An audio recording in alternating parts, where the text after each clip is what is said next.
సర్వోన్నతుడైన క్రీస్తు అద్భుతమైనటువంటి టీవీ కార్యక్రమానికి మన రక్షకుడైన యేసు ప్రభువారి నామం పేరిట శుభాహ్వానాన్ని తెలియపరుస్తున్నాను. ప్రార్థించుకొని ఇప్పుడు దేవుని వాక్యంలోనికి వెళ్దాం. ఎంతో దయగల ప్రభువా, జీవం కలిగిన తండ్రి, మీకు స్తోత్రాలు. ఈ ప్రత్యేకమైన సమయం ప్రభువా, మీ వాక్యాన్ని ధ్యానించుటకు, మీ సహవాసంలోని మహిమను మాధుర్యతను బట్టి నాయన మీకు స్తోత్రములు పాడుటకు మీరు ఇచ్చిన సమయము సందర్భాన్ని బట్టి మీకు స్తోత్రాలు. వీక్షకులను మా ప్రియ సహోదరి సహోదరులను దీవించండి. సర్వోన్నతుడైన క్రీస్తు కార్యక్రమాన్ని బలపరుస్తున్న ప్రయాసపడుతున్న కుటుంబాలను దీవించండి. ఈ పూట ఈ కార్యక్రమం దీవెనకరంగా అందరికీ చేయమని, మీరే మాతో మాట్లాడమని యేసు ప్రభు నామంలో ప్రార్థించి వేడుకొంచున్నాము తండ్రి, ఆమేన్. పిల్లరా, చాలా సంతోషం. దేవుని వాక్యాన్ని ధ్యానించిన నిమిత్తమై మూలవాక్యముగా ఆదికాండము 5వ అధ్యాయము 22వ వచనాన్ని మనం చదువుకుందాం. హనోకు మెతుషెలను కనిన తర్వాత 300 ఏండ్లు దేవునితో నడుచుచు కుమారులను కుమార్తెలను కనెను. ఇంక 2 వచనాలను కలిసి చదువుకుందాం. హనోకు దినములనియు 365 ఏండ్లు. హనోకు దేవునితో నడిచిన తర్వాత దేవుడు అతన్ని తీసుకుని పోయింది కనుక అతడు లేకపోయాను. ఆమేన్. పిల్లరా, దేవుడు మానవునితో సహవాసాన్ని కోరుతున్నాడు. ఆదిలోని దేవుడు ఆదామును తన సహవాసంలోనికి దేవుడు పిలిచి రక్షించాడు. దేవుని సహవాసం ఎప్పుడు కూడా శ్రేష్టమైంది.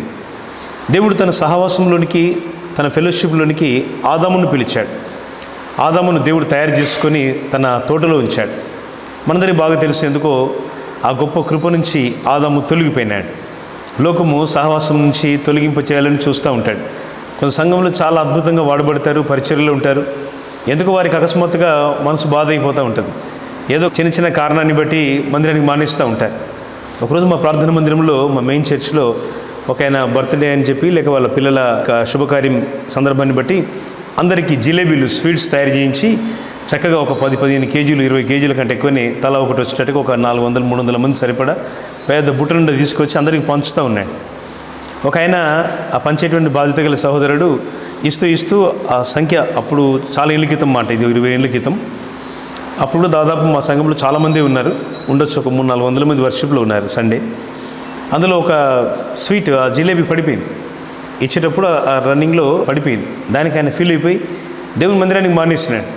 నేను ఒకసారి వాళ్ళ ఇంటికి వెళ్ళి కలిసినాను. ఏమైంది, మరి ఎందుకు మీరు చర్చికి రావట్లేదు, ఏమైంది అని వెళ్ళి సోదరుడిని కలవడానికి అని, ఆ వ్యక్తిని విశ్వాసం కలవడానికి సోదరుని దగ్గర ఇంటికి వెళ్ళాను. వాళ్ళు ఇచ్చిన జవాబు ఏంటంటే, అందరికీ పడిపోలేదు, జిలేబీ ఇచ్చేటప్పుడు మాకే పడిపోయింది కనుక మేము మందిరానికి రావట్లేదు. చాలా చిన్న రీజన్, సిలీ రీజన్స్. కొందరికి సండే స్కూల్లో వాళ్ళ పిల్లలకు సరిగ్గా పాఠం చెప్పట్లేదని మానేసేవాళ్ళు, ఒకరు ప్రభు వల్ల వారికి అందట్లేదని చర్చికి మానేసేవాళ్ళు. రకరకాల కారణాలు. చర్చిలోకి వచ్చిన తర్వాత ఏది తప్పుపడదామా, ఏది తప్పు చూద్దామా అనేది తప్ప సరి చేసుకుందాం అనేది లేదు. దేవుని దగ్గర సరి చేసుకోలేకపోవడం పెద్ద పాపం. సౌలుకు దేవుడు అన్నీ ఇచ్చాడు, కానీ ఎందుకో సౌలు సరి చేసుకోలేదు, ఎప్పుడు ఆలోచించనే లేదు. దేవుడిచ్చిన వాటిలో జీవించడం చాలా ముఖ్యం ప్రియులారా. దేవుడు మనల్ని పిలిచిన పిలుపు చాలా ప్రత్యేకం, శ్రేష్టం. దేవుడు పిలిచిన పిలుపులో మనము లౌకికమైన సంగతులు చూపించడానికి, లౌకికమైన సంగతులు ఆలోచించడానికి దేవుడు ఒప్పుకోడు. ఆయన క్రమం చొప్పున పరిచర్య జరుగుతూ ఉంటుంది. ఆయన క్రమం చొప్పున నీ జీవితం నడవాలి. పరలోక ప్రార్థనలు ప్రభు మనకు నేర్పిస్తారు కదా. పరలోకమందు నీ చిత్తము నెరవేర్చబడుతున్నట్లు భూమి యందును నెరవేరునుగా కానీ ఒక ప్రార్థన, మాదిరి ప్రార్థన ప్రభుని నేర్పిస్తారు. మాదిరి ప్రార్థన మాదిరి జీవితాన్ని మనకు గుర్తు చేస్తూ ఉంటుంది. మాదిరి లేకపోతే మన జీవితాలు చాలా నష్టకరంగా మారిపోయే ప్రమాదం కూడా ఉంది. ఎందుకు? చిన్న చిన్న కారణాలకే బలహీనమవుతూ, చిన్న చిన్న కారణాలకే దేవుని సన్నిధికి వచ్చి, యోనాను దేవుడు అంత గొప్ప అద్భుతం జరిగించాడు. 3 రోజులు చేప కడుపులో మనిషి ఉండడం, అది వినడానికి చెప్పడానికి చాలా సింపుల్గా ఉన్నా ఆ విషయాన్ని ఆలోచిస్తే చాలా భయం కలుగుతూ ఉంటుంది. కటికి చీకటిలో దేవుడు యోనాను కాపాడుతూ వచ్చినాడు. సముద్ర గర్భంలో చేప కడుపులో యోన ప్రయాణిస్తూ వచ్చినాడు. ఆఫ్టర్ 3 days నినివే నగరానికి, పట్టణానికి దేవుడు నడిపించి ఆ చేప తర్వాత యోన ఆ సముద్ర పొడ్డున కక్కివేయబడ్డాడు. ఇంత అద్భుతాలు చూసినటువంటి ఈ మనిషి యోన చాలా చిన్న కారణం. ఆయన కలిసట ఉంటే దేవుడు ఒక మంచి సొర చెట్టును చాలా తొందరగా పెరిగేటట్టుగా చేసినాడు.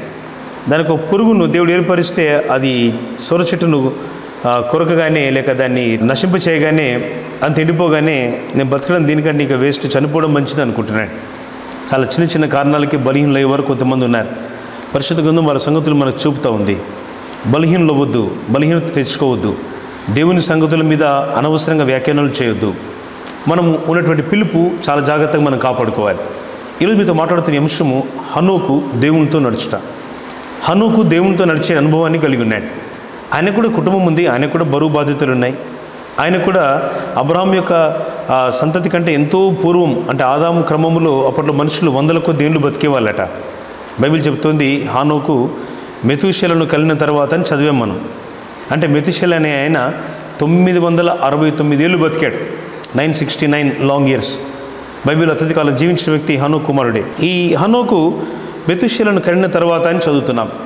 చాలా కాలం ప్రజలు విస్తారంగా జీవించేటువంటి, చాలా విస్తృతమైనటువంటి జీవన పరిమాణము, జీవన ప్రమాణం ఉన్నటువంటి కాలం అది. మనుషులు ఇష్టానుసారంగా ఉండేటువంటి పరిస్థితులు. బైబిల్ లేదు, క్రమం లేదు, ఇలాంటి దేవాలయము, ప్రార్థన మందిరం లేదు. వారికి తోచినట్టుగా వినేటువంటి ఆ రోజులు ఇలాంటి వాక్యాలు వినే వెసులుబాటు లేదు. పురాతన కాలం, very very very very ancient days. దేవుడు ఆ రోజుల్లో హనోకును పిలిచినాడు. హనోకు దేవునితో నడుస్తున్నాడు. ఒక అద్భుతమైన మాదిరిని ఈరోజు మనకు ఎంతకాలం ఉన్న క్రైస్తవ సంఘానికి దైవజనుడైన భక్తుడైన హనోకు జీవితం నుంచి నేర్చుకోవాల్సిన పాఠం ప్రియులారా. దేవుడు మనతో మాట్లాడినట్లు ఈ సమయాన్ని దేవుడు మనల్ని ఇంకను దర్శించినట్టుగా నేను ప్రార్థనపూర్వకంగా ఈ మాటలు మీకు అందిస్తున్నాను. సహవాసం యొక్క ఉద్దేశం ఏమిటంటే, దేవుడు ఎందుకు సహవాసం చేస్తున్నాడంటే, క్రీస్తులో ఒక వ్యక్తి ప్రభుత్వ సహవాసం చేస్తున్నప్పుడు ప్రోత్సహింపబడి ఎదుగుతాడు. అంటే ప్రభువులో స్థిరపడాలని దేవుడు ఆశిస్తున్నాడు. మనం చూసినట్టయితే రోమపత్రిక 1వ అధ్యాయం 11-12 వచనాల్లో మనం చూస్తాం. మీరు స్థిరపడవలనని, అనగా మీకును నాకును కలిగి ఉన్న విశ్వాసము చేత, అనగా మనము ఒకరికొకరి విశ్వాసము చేత ఒకరము ఆదరణ పొందవలనని ఆత్మ సంబంధమైన కృపావరం ఏదైనా మీకు ఇచ్చుటకు మిమ్మల్ని చూడవలనని మిగుల అపేక్షించుచున్నాను అంటున్నాడు. హల్లెలూయా. విశ్వాసి ప్రోత్సహింపబడి క్రీస్తులో ఎదుగుతాడు. క్రీస్తులో ఎదుగుట, ప్రోత్సహింపబడుట. విశ్వాసీ సహవాసం ద్వారా దేవుని బిడ్డలు ప్రోత్సహింపబడతారు. సహవాసం లేకపోతే ప్రోత్సాహం లేదు, ఆత్మ సంబంధం ఎదుగుదల లేదు. ఆత్మీయంగా ఎదుగుదల చాలా ముఖ్యం. భవనాలు పెరుగుతున్నాయి, కుటుంబాల్లో ఆస్తులు, మేలు దేవుడిచ్చినవి పెరుగుతున్నాయి. అదొక వైపు, అది భూ సంబంధమైంది, అది శాశ్వతమైంది కాదు. బట్ హియర్ ఈ సమయంలో ఆత్మ సంబంధమైన పిలుపులో మన విశ్వాసం రోజు కట్టబడాలి ప్రియులారా. ఆత్మ సంబంధమైన భారమును, భావనను మనం ఇప్పుడు కూడా కోల్పోకుండా క్రీస్తులో ఉజ్జీవింపబడి ఎదుగునట్లుగా మనం ప్రోత్సాహపరచబడాలని దేవుడు ఆశపడుతున్నాడు. ఈ ప్రోత్సాహాన్ని దేవుడు మనకి ఇవ్వగోరి ఈ లోకానికి యేసుగా వచ్చినాడు. అందుకే సహవాసాన్ని మనతో పంచుకోవడానికి దేవుడు ఇష్టపడ్డాడు. పరలోకములో వేవేల దూతల, లక్షలాది కోటాను కోట్ల దూతల మధ్య, స్తుతి గానాల మధ్య స్తుతింపబడుతూ, ఆరాధింపబడుతూ, మయంపరచబడుతున్న త్రియేక దేవుడు ఈ లోకానికి ఒక చిన్న బాలుడిగా, పసివాడికి ఈ లోకానికి వచ్చినాడు. ఎంత ఆశ్చర్యం! తన సహవాసాన్ని మనుషులతో పంచుకోవడం. మన సహవాసం తండ్రితో కూడా, ఆయన కుమారుడైన యేసుక్రీస్తుతో కూడా ఉన్నదని భక్తులు రాస్తూ ఉన్నారు యోహాను పత్రికలో. ఈ సహవాసాన్ని మనం ప్రోత్సహింపబడి క్రీస్తులో ఎదుగునట్లుగా దేవుడు మనకి సహవాసాన్ని ఇస్తున్నాడు. సహవాసంలో ఉండవలసిన మొదటి లక్షణము క్రీస్తును కేంద్రంగా కలిగి ఉండవలసిన లక్షణం. సహవాసంలో మన వసతులు కాదు ముఖ్యం, సహవాసంలో విందు భోజనాలు కాదు, సహవాసంలో ఇంకేదో కాదు. సహవాసంలో క్రీస్తు కేంద్రితమైనటువంటి సహవాసం. అందుకే మన సహవాసం ఎలా ఉండాలో పౌలు రాస్తూ ముందుగా యోహాను చెప్పిన మాట మీకు గుర్తు చేస్తాను. యోహాను మొదటి పత్రిక 1:3 చూసినట్టయితే ఆ మాట మరి పౌలు భక్తుడు కూడా రాస్తాడు. ఫిలిప్పీ 2వ అధ్యాయం 1-2 వచనాల్లో కూడా మాటలు ఉంటాయి. మన సహవాసం ప్రభుత్వం కూడా ఉన్నది. మన సహవాసం భూ సంబంధమైనది కాదు, మన సహవాసము పరలోక సంబంధమైన సహవాసం. ఈ సహవాసం మనం పిలిచిన దేవుడు నమ్మదగినటువంటి దేవుడు. అందుకే ఈ ప్రేమ ఒప్పందం అగాపనబడిన ప్రేమ, దైవ ప్రేమ. గ్రీకు భాషలో దీని అర్థం త్యాగము, కట్టుబాట్లు, షరతులు లేని గొప్ప ప్రేమ, ఒక అద్భుతమైనటువంటి స్వాస్థికమైన ప్రేమ. ఈ ప్రేమతో ప్రభు యేసు మనల్ని పిలుస్తున్నాడు. ఓ నా ప్రజలారా రండి అని ప్రభు తన చేతులెత్తి మనల్ని పిలుస్తున్నాడు. ఈ సహవాసంలో క్రీస్తు కేంద్రంగా ఉండాలి. యేసుక్రీస్తు కేంద్రంగా ఉన్న కుటుంబాలు, యేసుక్రీస్తు కేంద్రంగా ఉన్నటువంటి సహవాసంలోని వ్యక్తులు ఆత్మీయంగా ఈ లోకపరంగా అన్ని విషయాల్లో వర్ధిల్లుతారు. ఎందుకు వర్ధిల్లడం లేదంటే, ఈరోజు సంఘపరంగా ఆత్మీయతలు చాలామంది వెనుకంజలో ఉన్నారు. సంఘాల్లో కూడికలు తక్కువైపోయినాయి. సంఘాల్లో మందిరానికి వచ్చే ప్రార్థన సమయాలు తగ్గిపోతున్నాయి. ఆరాధనకు వచ్చిన మొక్కుబడికి వచ్చి ఓ గంట సేపు ఉండి వెళ్ళిపోతే చాలైనటువంటి ఒక నిర్లిప్తమైనటువంటి ధోరణి సంఘాల్లో చాలా వ్యక్తమవుతూ ఉంది. దేవుని ప్రజలారా, సేవకుడిగా, దైవజనుడిగా నేను దేవుని భారమును బట్టి, ప్రేమను బట్టి మీతో మనవి చేస్తున్న మాట, దయతో ఈ అగ్ని ఆరిపోకుండా చూసుకోండి. ప్రభువు అంటున్నాడు మోషేతో, బలిపీఠం మీద నిత్యము అగ్ని మండుచు ఉండాలి. అగ్ని మండుతూ ఉండాలి, సహవాసం మండుతూ ఉండాలి. మండుచున్న పొద వద్ద దేవుడు మోషేకు ప్రత్యక్షమై మాట్లాడుతున్నాడు. మండుచున్న పొద వద్ద దేవుడు తన ప్రత్యక్షతను మోషేతో పంచుకుంటున్నాడు. ఏమని పంచుకుంటున్నాడు? నేను నిలబడిన స్థలము పరిశుద్ధ ప్రదేశం అంటున్నాడు. పరిశుద్ధ ప్రదేశంలోనికి దేవుడు మోషేను పిలిచి తన మనసులోని భావాన్ని, తన మనసులోని సంగతులన్నీ కూడా దేవుడు మోషేకు విడమర్చి మరీ చెబుతున్నాడు. పిల్లలు, ఈరోజు దేవుని మాటలు వింటుండగా క్రీస్తుతో నీ సహవాసం, పరిశుద్ధపరచబడిన నీ సహవాసము, ప్రతిష్ఠింపబడిన సియోను అనుభవం అనేది ఎప్పుడు ఆగిపోకుండా ముందుకు సాగాలని కోరుకోవాలి. ఎక్కడైతే సహవాసంతో నడుస్తూ ఉంటావో, ఈ అగ్ని మండుతూ ఉంటుందో దేవుని కార్యాలు జరుగుతాయి. అందుకే సంఘం ఎప్పుడు ఖాళీగా ఉండొద్దు. ఇంకో మాట చెప్పనివ్వండి, సేవకులు కూడా ఖాళీగా ఉండొద్దు. అంటే విశ్వాసులు కూడా ఖాళీగా ఉండొద్దు. అంటే ఏదో పని చేయాలని, అనవసరంగా తిరగాలని కాదు, కానీ రోజు సంఘము పనిచేస్తూ ఉండాలి. వారంలో 7 రోజులు 24/7 అన్నట్టుగా దేవుని కొరకైనటువంటి ప్రతిష్టతో సంఘము నడవాలి. ప్రార్థన కూడికలు జరగాలి. వారం మధ్యలో విశేషమైన ప్రార్థనలు జరగాలి. ఎలా జరుగుతుంది? సేవకులు ప్రకటన చేస్తారు, సంఘం అంతా సిద్ధపడతారు, కొద్దిమంది వచ్చినారనుకోండి, ఏం ప్రయోజనం? సాయంకాలం ప్రార్థనలో ఒకరు మీరు పని నుంచి రాగానే మీ మందిరంలో ఏర్పాటు చేయబడితే తప్పక వాటిలో మీరు పాలు పొందండి. సోదరులు, బృందంగా మీరు దేవుని మందిరానికి వెళ్ళి మీరు ఆరాధించే మీ ప్రార్థన మందిరంలో మీ సేవకుల సెలవు చొప్పున మీరు కూర్చొని ఒక 2 గంటలు ప్రార్థించేయండి. పరిస్థితులన్నింటిలో కూడా గొప్ప మార్పును మీరు చూస్తారు. సంఘంలో వ్యాధి బాధలతో, కుటుంబ సమస్యలతో, అప్పులతో, కన్నీళ్లతో, వేదనలతో, కుటుంబ భారాలతో నలిగిపోతున్న ప్రజల మధ్య ఒక నూతన వెలుగును మీరు చూపడానికి దేవుడు మిమ్మల్ని వాడుకుంటాడు. ఎందుకు అప్పుడు మనం చేయకూడదు? ప్రార్థన మందిరము ప్రార్థనలతో నింపబడే స్థితిలో ఉండాలని దేవుడు ఆశపడుతున్నాడు. అందుకే హనోకు దేవునితో నడుస్తూ ఆ యొక్క విశ్వాసమును, వెలుగులో నడిచేటువంటి విశ్వాసాన్ని దేవుని చేత అతడు మరి నడిపించబడే అనుభవాన్ని మర్చిపోకుండా నడుస్తున్నాడు. ఆయనకు కుటుంబం ఉంది, భార్య, పిల్లలు ఉన్నారు. ఆయనకు కొన్ని బాధ్యతలు ఉన్నాయి హనోకుకి. కానీ అవన్నీ నెరవేరుస్తున్నాడు. దేవునితో నడిచిన నడకను మాత్రం మర్చిపోవడం లేదు. చాలా ప్రాముఖ్యమైన విషయం హనోకు జీవితం నుండి. హనోకు దేవునితో నడవడంలో వెనుకంజలో లేడు. చాలా బాధ్యతలను నెరవేరుస్తూనే దేవుని కొరకైన తన బాధ్యతను, భారాన్ని పంచుకుంటున్నాడు. ఈ రోజుల్లో కుటుంబం అంటే వారి కొరకు వారు బ్రతకడమే, దేవుని కొరకు జీవించేది లేదు. దేవుని కొరకు ప్రభు ఈరోజు మనం అడుగుతున్న 3 విషయాలు. ఒకటి నీ సమయం, రెండోది నీ శక్తి సామర్థ్యాలు దేవుని కొరకు వాడాలి. మూడోది దేవునికి ఇచ్చిన వాటిలో నీ తలాంతులు వాడుతూనే, ప్రభు సేవ కొరకైనటువంటి నీ తలాంతులు ఉపయోగపరుస్తూనే దైవ కార్యాలను పోషించాలి. అది నీ ద్వారా జరగాలని దేవుడు కోరుతున్నాడు. అన్నిలా చేసేది మనం చేయనప్పుడు దేవుడు అన్నిని కూడా వాడుకుంటాడు. నా మందిరంలోనికి ఇష్ట వస్తువులన్నీ తేబడును అంటాడు దేవుడు. మా మెయిన్ చర్చ్ కట్టేటప్పుడు ఒక 20 ఏళ్ళ క్రితం, బాగా వినండి, ఒక 20 సంవత్సరాల క్రితం, 2002, 3, 4 ఆ సమయాల్లో, చాలా సంవత్సరాల క్రితం మాట చెప్తున్నాను. మేము మందిరాన్ని, పాత మందిరం తొలగించి పక్కన పెద్ద మందిరం కట్టాలని 100x40 సైజులో ప్రారంభించి చాలా కష్టపడ్డాం. ఒక సంవత్సరం పాటు ఒక ఇటుక కూడా మేము పెట్టలేకపోయాం. చాలా పెద్ద పెద్ద పిల్లర్స్ వేసాం. 25 పిల్లర్స్ ఉంటాయి సుమారుగా మా పెద్ద మందిరానికి. చాలా పెద్ద విశాలమైన మందిరం అది. ఇప్పుడు ఆ రోజు సంవత్సరంన్నర పాటు ఆ మందిరం అంతా ఒక్క ఇటుక కూడా మేము పెట్టలేకపోయాం. సంవత్సరంన్నర పాటు 18 నెలలు పనంతా ఆగిపోయింది. ఏ పని చేద్దామన్నా వీలు పడట్లేదు. అందరూ ప్రార్థన చేస్తున్నారు, కానీ సహకారం అందించడానికి ఆలోచన లేదు ఎవరికి. ప్రార్థన మందిరానికి వస్తున్నారు, ప్రార్థన చేస్తున్నారు, వారం మధ్యలో కూడికలకు వస్తున్నారు, కన్నీళ్ళతో ప్రార్థన చేస్తున్నారు. వెల్డన్, చాలా మంచిది. ఒకరోజు దేవుడు ఒక ఉపవాస కూడికలో ప్రభు మాట్లాడుతూ వచ్చినాడు. వాక్యాన్ని అందిస్తూ నేను చెప్పాను, మనం చేయకపోతే దేవుడు లోకాన్ని ప్రేరేపించి, అధికారులను, ప్రభుత్వాలను ప్రేరేపించి దేవుడు డబ్బు పంపిస్తాడు. మనం ఎందుకు చేయకూడదు? మీరందరూ బాధ్యతగా పనిచేయండి అన్నాం. అందరూ దేవుని మందిరానికి వారు కలిగిందంతా ఒక 3 నెలల టైంలో తీసుకొచ్చి ఇచ్చారు. కొన్ని వస్తువులు కొన్నాం, ఇటుకలు కొన్నాం, వేల కొలది, లారీల కొద్ది మొరం, 500 ట్రాక్టర్స్ ఆఫ్ మొరం, చాలా చాలా పెద్ద మొత్తంలో డౌన్లో ఉండేది ఆ ప్లేస్ అంతా కూడా. మందిరం సుమారు 12 ఫీట్ల ఎత్తులు తీసుకున్నాం, 12 ఫీట్స్ హై, అంటే ఒక అంతస్తు వరకు, ఒక ఫస్ట్ ఫ్లోర్ అంతా అనమాట. ఇప్పుడు ఆ రోడ్లు ఎంత పెరిగినా మా మందిరం చాలా పైన ఉంటుంది. ఇప్పుడు చాలా పెద్ద ఎత్తున దేవుడు మందిరాన్ని కట్టించుకున్నాడు. స్తోత్రం, దేవునికి మహిమ. దేవుడు ఆ సమయాల్లో ప్రభుత్వాన్ని కూడా ప్రేరేపించినారు. మాతో సరిపడినప్పుడు ప్రార్థన చేసి మేము దరఖాస్తు ఇస్తే దేవుడు అద్భుతంగా మరి ప్రభుత్వం ద్వారా కూడా కొంత నిధులు దేవుడు మా మందిరానికి ఇచ్చినారు. ఈ విధంగా అనతి కాలం నుండి మందిరాన్ని దేవుడు పూర్తి చేసి కృపనిచ్చినారు. 20 సంవత్సరాల తర్వాత మళ్ళీ ఈ మధ్య మేము మందిరాన్ని మెయిన్ చర్చ్ రెనోవేట్ చేసుకున్నాం. మీరు చూస్తుంది ఇది మా పట్టణంలోని మా 3వ మందిరం, ఇది ద 3rd చర్చ్. ఇంకా 3 స్థలాల్లో, 3 మందిర గ్రామాల్లో స్థలాల్లో కొత్తగా మందిరాలు కట్టడానికి స్థలాలు సేకరణ పూర్తయింది. ప్రభుత్వమైతే కొత్త సంవత్సరంలో 2025లో మరి 3 మందిరాలు ఒకేసారి ఫౌండేషన్ వేయాలని మేము ఆశ కలిగి ఉన్నాం. ఎందుకో తెలుసా? దేవుని రాజ్యం కట్టబడుతూ ఉంది. విదేశాలతో సొమ్ముతో మేము కట్టట్లేదు, ఏదో రకమైన సహాయం మాకు లేదు. మాకు ప్రభు నుంచి సహాయం ఉన్నది. దేవుడు మాకు సహాయాన్ని ఇస్తున్నాడు. మా ప్రజలను దేవుడు ప్రేరేపించి పోషించి తన రాజ్యం కొరకు దేవుడు వాడుకుంటున్నాడు. ఈ కార్యాన్ని ప్రభు చేటుకు పిలుస్తున్నాడు. మీరు కూడా ఈరోజు దేవుని పని కోసం సహవాసం కొరకు మీ తలాంతులు వాడగలిగితే, దేవుని కొరకు మీ తలాంతులు ఉపయోగపరచగలిగితే గొప్ప కార్యాలు మీరు చూస్తారని దేవుని దాసంగా నేను మీకు జ్ఞాపకం చేస్తున్నాను. పిల్లలు, ఇక్కడ హనోకు జీవితాన్ని చూస్తున్నాం. హనోకు చాలా ప్రయాసపడుతున్నాడు. తన కుటుంబ బాధ్యత నెరవేరుస్తూనే, తన కుటుంబ పనులు, తన ఒక వ్యక్తిగత పనులను నెరవేరుస్తూనే దేవుని కొరకైన పనిలో ముందుకు వెళ్తూ ఉన్నాడు. చాలా ప్రాముఖ్యమైన మాట ఈరోజు. దేవుని కొరకైన భారంతో తన పనులు ముగించుకొని దేవుని రాజ్యం కొరకు ప్రయాసపడుతున్నాడు. ఎంత భాగ్యమండి! ప్రభుతో నడుస్తూ ఉన్నాడు. దేవునితో నడక చాలా ముఖ్యమైన మాట. మనుషులతో నడక కాదు, పాదయాత్రలు గొప్ప నాయకులతో నడిచే నడక కాదు.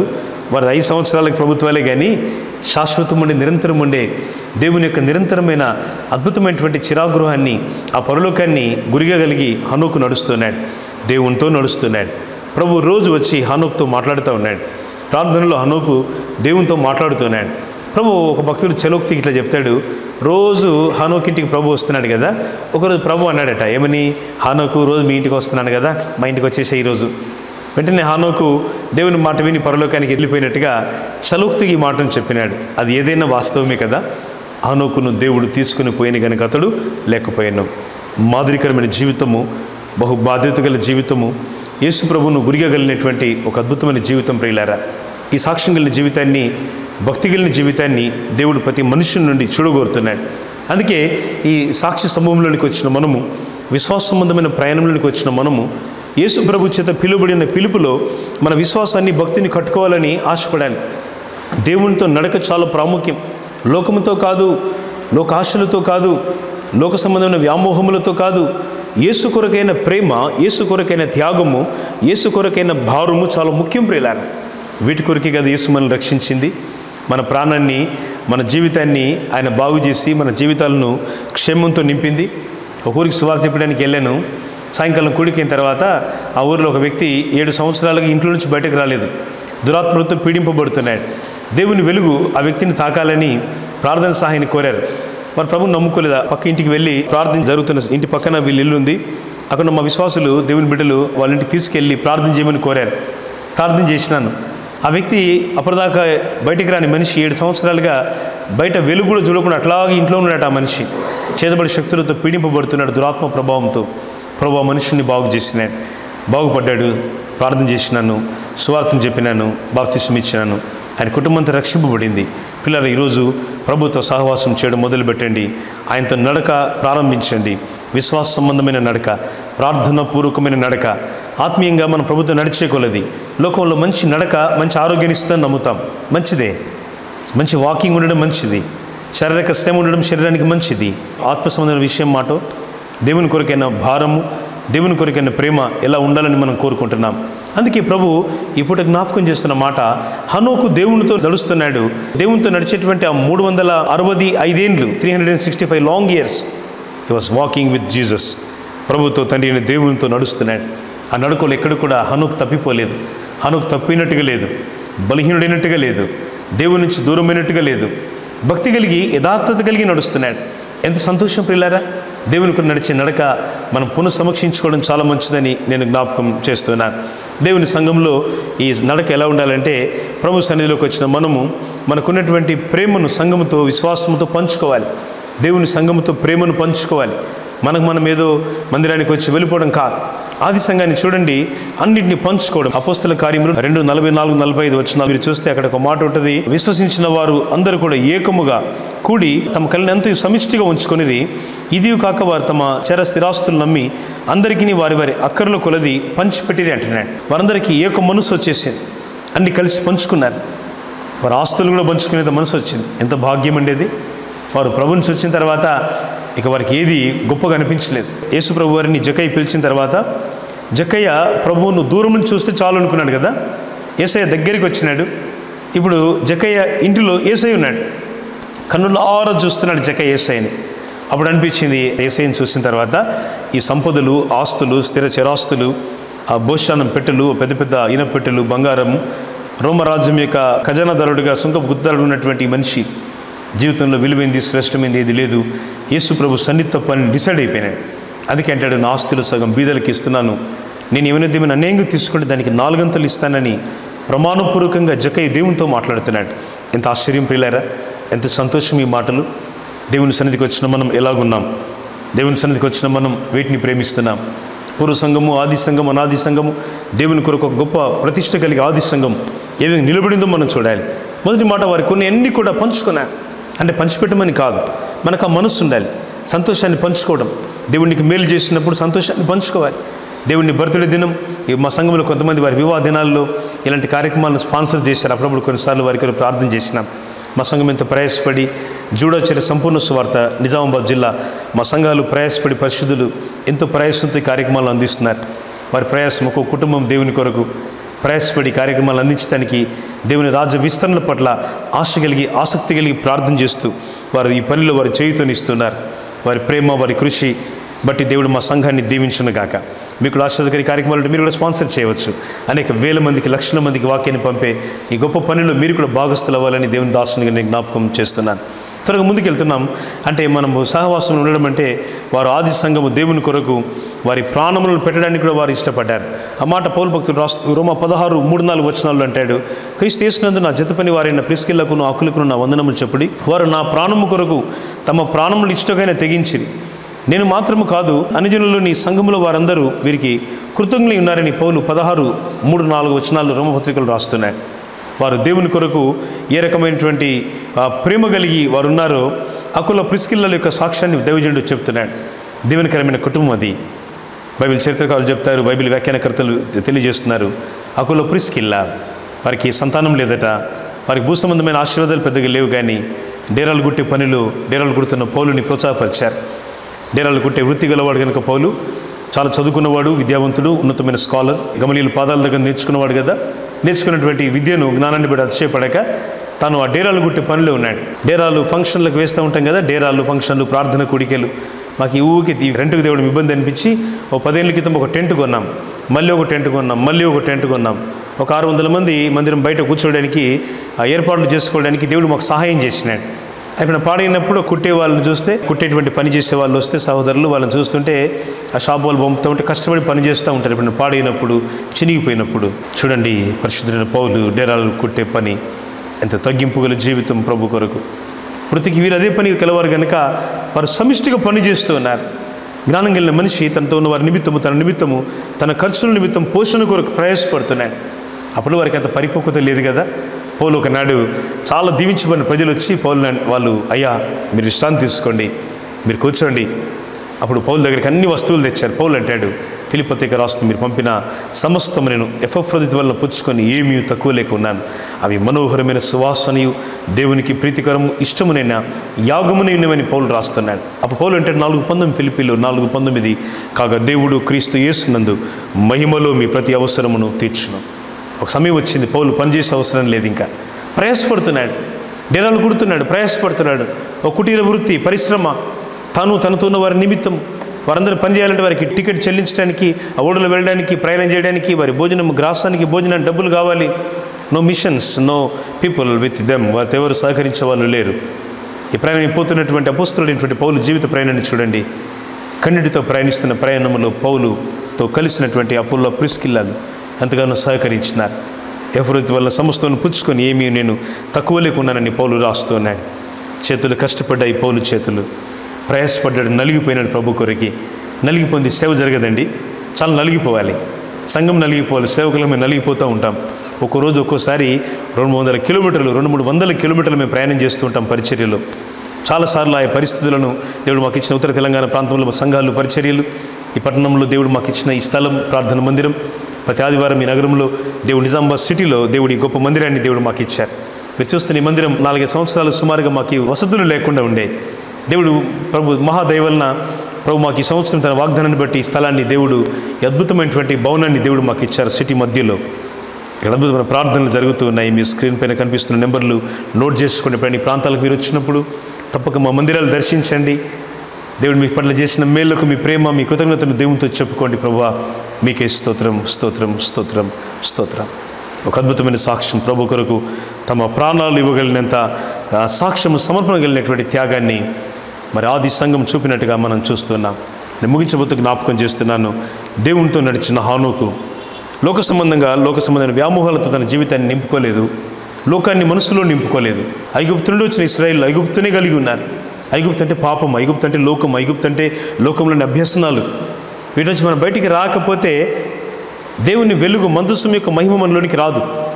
మన మంచి వస్త్రధారణ ఉండొచ్చు, ఖరీదైన వస్తువులు ఉండొచ్చు, ఖరీదైన మొబైల్ ఫోన్ ఉండొచ్చు, ఖరీదైన నివాసం ఉండొచ్చు, కానీ క్రీస్తు వెలుగు నీలో ఉన్నదా? ఇది ప్రశ్న ఈ పూట. ఈ వెలుగు నీలో రావడానికే యేసు తన వెలుగు స్వరూపుడైన దేవుడు తన ప్రాణం నుంచి మనల్ని కొనుక్కున్నాడు. మీరే లోకానికి వెలుగు ఉండాలని దేవుడు ఆశపడుతున్నాడు. ఈ వెలుగు మనలోనికి వచ్చినప్పుడే కదండి సాధ్యం. మనం వెలుగు సంపన్నులుగా బ్రతకగలం, వెలుగుతో నింపడిన ప్రజలుగా జీవించగలం, వెలుగైన క్రీస్తును వేడుక చేయగలం. అందుకే వెలుగు సంబంధులుగా మన జీవితాన్ని కట్టుకోవాలని మనం ఆశపడాలి. ప్రభువైన యేసు ఆ గొప్ప వెలుగు మనకి ఇవ్వడానికి ఆయన లోకానికి మానవుడిగా వచ్చినాడు. ఆ మొదటి వెలుగు, మొదటి క్రిస్మస్లో అద్భుతమైనటువంటి ఆ రాత్రి పరలోక సంభవం మనం గమనించినట్టయితే వేవేల దూతల సమూహం అంతా కూడా పాట పాడుతూ ఆరాధిస్తూ గాన ప్రతిగానములతో వారు పాట పాడుతున్నారు. సర్వోన్నతమైన స్థలములలో దేవునికి మహిమ, ఆయనకిష్టులైన మనుషులకు భూమి మీద సమాధానం అంటున్నారు. ఎంత మంచి మాట అండి. దేవునికి ఇష్టలకు ఈ లోకంలో సమాధానం ప్రియులారా, ఆయనకిష్టులైన మనుషులకు భూమి మీద నెమ్మది ప్రియులారా. ఈ సమాధానాన్ని, శాంతిని మానవులకి ఇవ్వడానికి యేసు ఈ లోకానికి వచ్చినాడు. తరతమ భేదము లేకుండా కులము, మతము, భాష, ప్రాంతము, వర్గము ఏ భేదం లేని గొప్ప ప్రేమ, సార్వత్రికమైన ప్రేమ, సజీవమైన ప్రేమ, అగాపే ప్రేమ, క్రీస్తు ప్రేమ అంతా చూపినాడు. హనోకును దేవుడు తీసుకుని పోయిన కనుక అతడు లేకపోయాను. హనోకు దేవునితో నడుస్తున్నాడు. భూసంబంధం వాటిలో చిక్కుబడిపోలేదు, కానీ తన నడక, తన ప్రయాణం ప్రభుత్వాన్ని గుర్తుపెట్టుకున్నాడు. మరణము చూడకూడనట్లు పరలోకానికి ఎత్తబడినటువంటి పాత్రిమందులు ఇద్దరు శ్రేష్టమైన మనుషులలో ఏలియా ప్రవక్త కంటే ముందు కాలంలోనే ఆదాము ముని ముని ముని మనమడుగా చెప్పబడుతున్నటువంటి తరముగా ఉన్నటువంటి హనోకు కొనిపోబడ్డాడు. ప్రభుత్వం మనం కొనిపోబడి దినాల్లో ఉన్నాం. జాగ్రత్త. ఆ సిద్ధపాటు కొరకే ఈ సహవాసం, ఆ సిద్ధపాటు కొరకే ఈ సందేశం, ఆ సిద్ధపాటు కొరకే దేవునికి ఇచ్చిన రక్షణ అనుభవం కాపాడుకుంటే మంచిది ప్రియులారా. లేకపోతే విడవబడితే పరిస్థితి ఘోరంగా ఉంటుంది. ఆ మధ్యాకాశంలో ఆ 7 ఏళ్ళ విందు జరగబోతూ ఉంది. ఆ 7 ఏళ్ళ అద్భుతమైనటువంటి కాలము, శ్రేష్టమైనటువంటి పరలోక వైభవములను ప్రవేశించే నిత్య కాలము, శాశ్వత కాలము. కాలాన్ని కొలవలేని అనిర్వచనీయమైన ఒక అద్భుతమైనటువంటి శ్రేష్టమైన సమయంలోనికి దేవుడు పిలుస్తున్నాడు. ఇది కడవరి సంఘానికి హెచ్చరిక కాలం. నీ వస్త్రాలు శుద్ధిపరచుకొని మాలిన్యము లేని, ముడత లేని, కలంకము లేని, మడత, డాగు, మచ్చ అలాంటిది ఏదీ లేని ఒక పరిశుద్ధమైన సంఘముగా, ఒక గొప్ప సంఘముగా, మహిమగల సంఘముగా ఎత్తబడాలని దేవుడు ఆశిస్తున్నాడు. వాటి కొరికి యేసు సిద్ధపడి ఎదురు చూస్తున్నాడు. మనం ఆయన ఎదుర్కొంటూ సిద్ధంగా ఉండాలని ఆశపడుతున్నాడు. సిద్ధంగా ఉన్నావా? నీవు హనోకు వలె నీ జీవితాన్ని సిద్ధపరచుకుంటావా? ఒక అమూల్యమైన సమయం ప్రభు ఇస్తున్నారు. ప్రభువా, నా జీవితం నీకు అంకితం. ఇదిగో దేవా, నా జీవితం నీకే అంకితం. ప్రార్థించుకుందాం తలలు వంచుండగా. పరిశుద్ధుడా, గొప్ప దేవా, మీకు స్తోత్రాలు. మీ ఉన్నతమైన ప్రేమకు, దయకై మీకు స్తోత్రాలు. హనోకు జీవితాన్ని మా ముందు ఇచ్చారు. తన కుటుంబంతో, తన బాధ్యతలతో హనోకు విసిగిపోలేదు. కుటుంబ బాధ్యతల్లో హనోకు కృంగిపోలేదు. తనకున్న బాధ్యత పరసంబంధమైందని కూడా గుర్తించినాడు. ఆత్మ సంబంధమైన జీవితాన్ని, లోకంతో నడిచే జీవితాన్ని చాలా జాగ్రత్తగా కాపాడుకున్నాడు. మీ దృష్టిలో పడ్డాడు. మీతో ఉండవలసిన స్థానానికి సజీవుడిగా కొనుపోబడ్డాడు. అత్యున్నతమైన పిలుపులో భాగస్థులయ్యాడు. ప్రభువా, నీ ప్రజలు వాక్యాన్ని వింటుండగా మీరు మాతో మాట్లాడుతూ వచ్చిన ప్రతి లేఖనాన్ని మీరే స్థిరపరిచి, మీరే సంభాషించిన ప్రతి మాట నీ ప్రజల హృదయాలు తెరవబడినట్లు కార్యం చేసి మీరే నడిపించమని, ఏదైనా వివాహ దినోత్సవాన్ని, జన్మదినోత్సవాన్ని, లేక జీవితంలో మేలు పొందిన ప్రతి వేడుకను జరిగించుకొచ్చిన మా ప్రియులకు మీరే తోడుగా ఉండి నడిపించమని, వ్యాధిగల దేహాలను ముట్టండి, బలీలకు స్వస్థ ఆరోగ్యాన్ని మీరు దయచేయండి. యేసు ప్రభు నామంలో ప్రార్థించి వేడుకొంచున్నాము తండ్రి, ఆమేన్. తండ్రి దేవుని ప్రేమయు, ప్రభు యేసు క్రీస్తు వారి కృపయు, పరిశుద్ధాత్ముని అన్యోన్య సహవాసం సదా మనందరికీ తోడై ఉండునుగాక. ఆమేన్. Praise the lord. దేవుడు మీరు దీవించునుగాక.